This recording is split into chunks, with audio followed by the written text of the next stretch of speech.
Hello, everyone. My name is Jenny Motzer, and I am a senior in the Department of Neuroscience here at BU. And today I'll be talking about my senior thesis research on the control networks of voluntary visual temporal attention. So what is temporal attention? This is the cognitive ability to selectively attend to specific moments in time.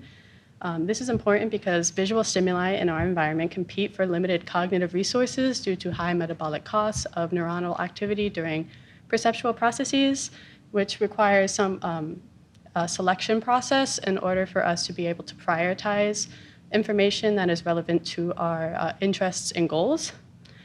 A previous study has found that voluntary visual temporal attention enhances perception with perceptual trade-off, given that when you selectively attend to something in time, you are more able to perceive it and respond accurately to various details. And when you're not selectively attending something, you are less likely to be able to perceive it. Temporal attention has clinical significance because of associations with neurodevelopmental disorders such as ADHD and dyslexia, which gives it some significance in its research. And its neural mechanisms, comparatively to other forms of attention, are relatively understudied. So the goal of my experiment was to use functional magnetic resonance imaging to find candidate regions of interest that could be involved in the selection process of temporal attention. Just a little bit of background. As I mentioned, we use functional magnetic resonance imaging, or fMRI, in my experiment.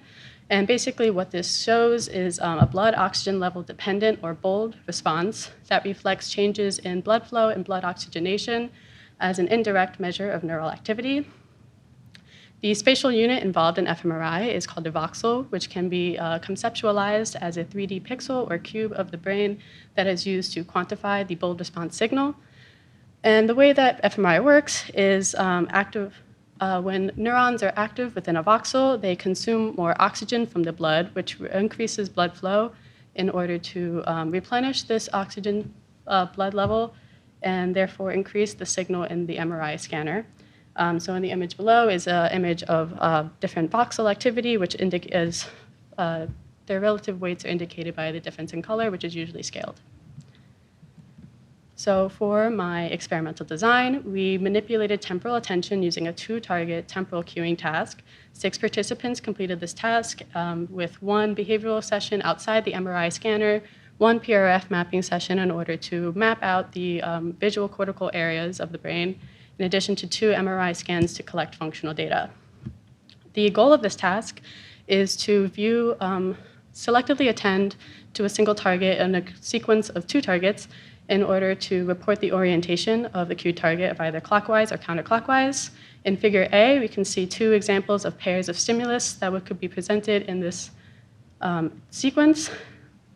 And as you can see, the visual stimuli are black and white grading patches that are tilted either clockwise or counterclockwise in regard to the vertical or horizontal axes.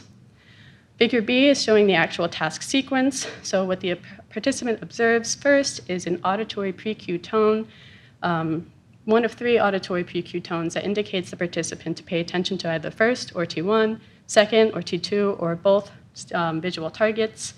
This is followed by a presentation of the 2 targets in quick succession, in addition to a post-cue response cue that informs the participant to pay attention to either T1 or T2 and report its orientation. So this was done with 75% validity, which means that in a quarter of trials, the pre-cue and the post-cue tone did not match in regards to which target it indicates the participant to. What this would look like, for example, is if the participant was pre-cued to T1, but asked to respond the orientation of T2. The main effect that we are looking for in this experiment is the difference between behavioral and neural activity in the single target versus neutral conditions to see the difference between selection and sustained attention activity. In my experiment, I performed a series of whole brain univariate analyses in order to locate specific regions involved in temporal attention control networks. The first analysis I performed is called a general linear model, which is used to estimate voxel activity and to visualize activation.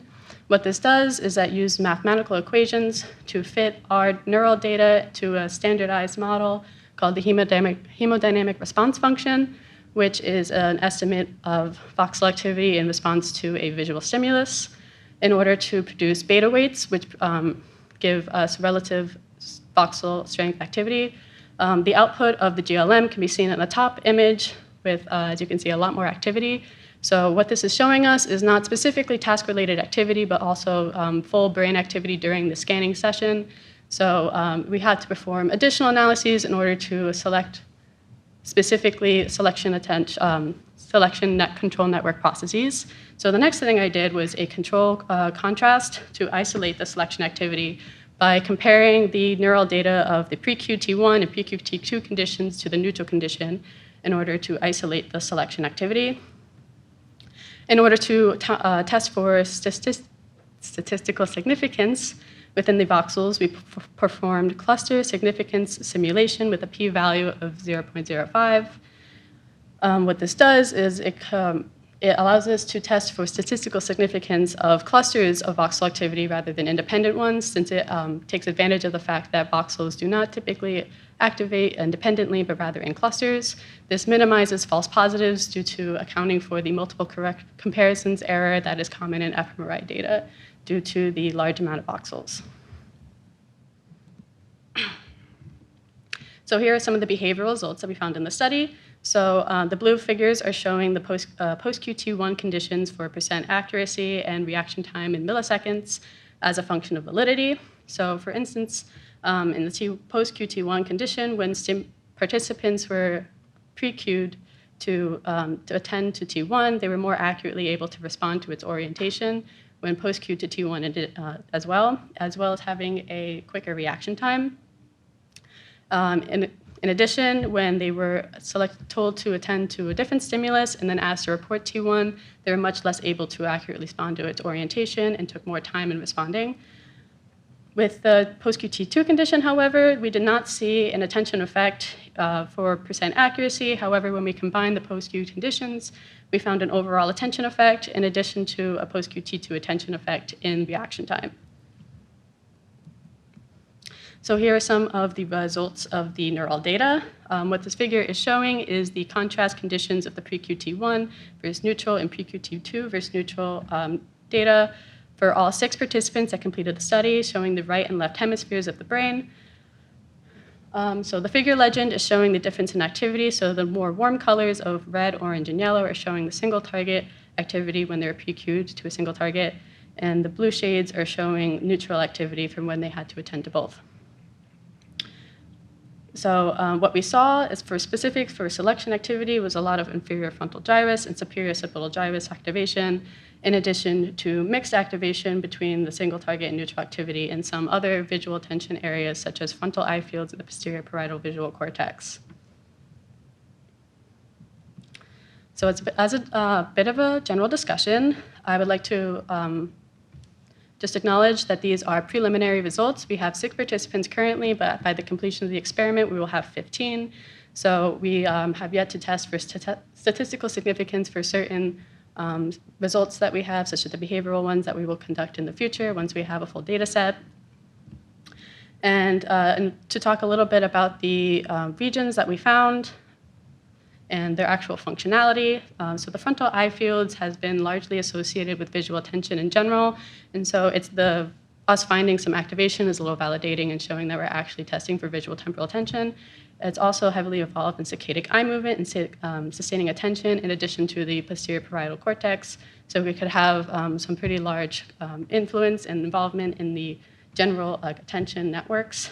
However, more specific to temporal attention is found in inferior frontal gyrus, which has been found in previous research to be associated with perception of time in addition to executive functions, such as ignoring irrelevant stimuli in order to selectively attend to relevant stimuli to your interest and goals.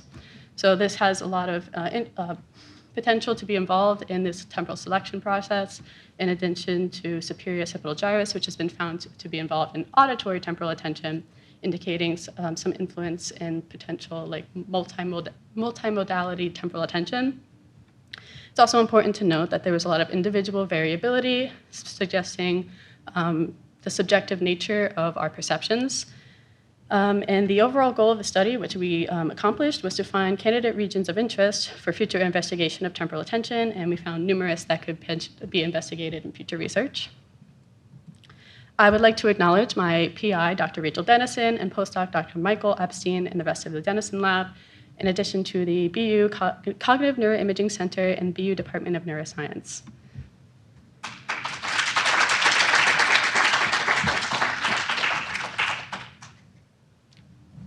Do we have any questions? Any questions?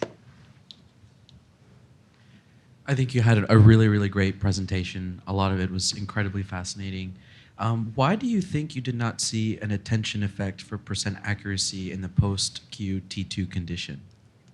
Yeah, that's a great question. So I can go back to that slide. So as you can see in figure B, we did not see a attention effect for post-QT2.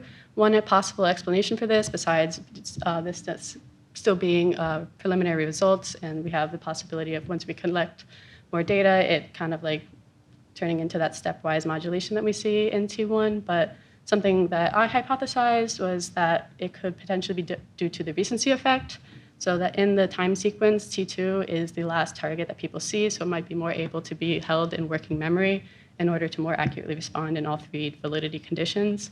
But this might not be the case for T1 because it's kind of out of sight, out of mind by the time they see like T2 and have to report for the post-Q.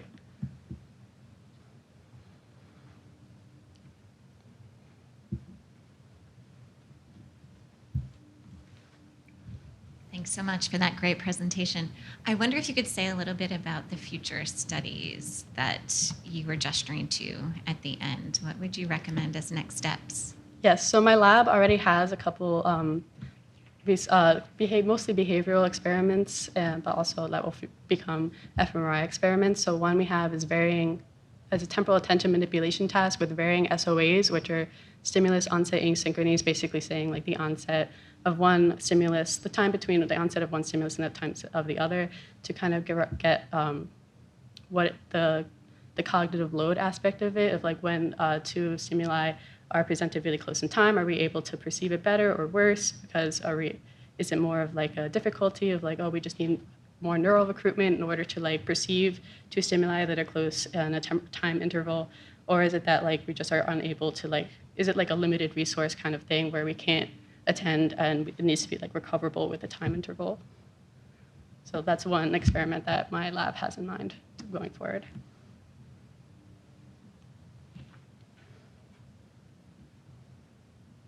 Thank you so much, Jenny. Thank you once again. Folks, we'll have one more transition period before the next speaker.